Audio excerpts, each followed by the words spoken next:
வணக்கம் மக்களே. நம்ம எல்லாருக்கும் காதலோட சின்னம் எதுன்னு கேட்டோம்னா உடனே நம்ம எல்லாருக்கும் டக்குன்னு ஞாபகத்துக்கு வர்றது தாஜ்மஹால் தாங்க. ஆனால் ஒரே ஒரு பையன் மட்டும் அவங்க கிளாஸ் டீச்சர்கிட்ட சொன்னால் தாஜ்மஹால் இல்லை, எனக்கு உடனே நினைவுக்கு வர்றது ராமர் சேது அப்படின்னு அவன் தன்னோட பதிலை சொன்னாங்க. ஏன் அப்படி சொன்னான்றதை நாம் இப்போ பார்த்துடலாமா? ராமர் சேது ஆக்கிரமிக்கப்பட்ட நிலத்தில் தன் மனைவியின் சடலத்தை புதைப்பதற்காக அல்ல, மாறாக தன் மனைவியை மீட்டு வருவதற்காக பகவான் ஸ்ரீராமரால் கட்டப்பட்டது. ஸ்ரீராமர் தன் வாழ்நாள் முழுவதும் ஒரே ஒரு மனைவிக்கு மட்டுமே விசுவாசமாக இருந்து பெண்களின் கண்ணியத்தை போற்றி காத்தார்.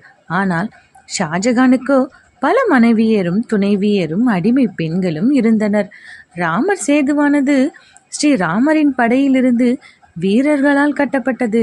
ஆனால் தாஜ்மஹாலோ ஒரு பெரும் பஞ்ச காலத்தில் முகலாயர்களால் அடிமையாக பிடித்து வைக்கப்பட்டிருந்த மக்களால் கட்டப்பட்டது.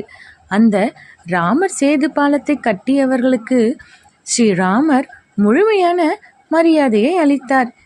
இனி இந்த உலகில் இது போன்றதொரு அதிசயம் வேறெங்கும் நிகழ்ந்துவிடக்கூடாது என்பதற்காக ஸ்ரீராமர் அந்த தொழிலாளர்களின் கைகளை துண்டிக்கவில்லை.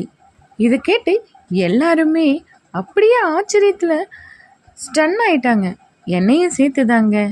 எனக்கு பிடிச்சிருந்தது. உங்களுக்கு பிடிச்சிருந்தா மறக்காமல் லைக் பட்டனை தட்டிட்டு ஷேர் பட்டனை தட்டிட்டு உங்கள் கமெண்ட்டை மறக்காமல் பதிவு செய்யுங்க. பாய்.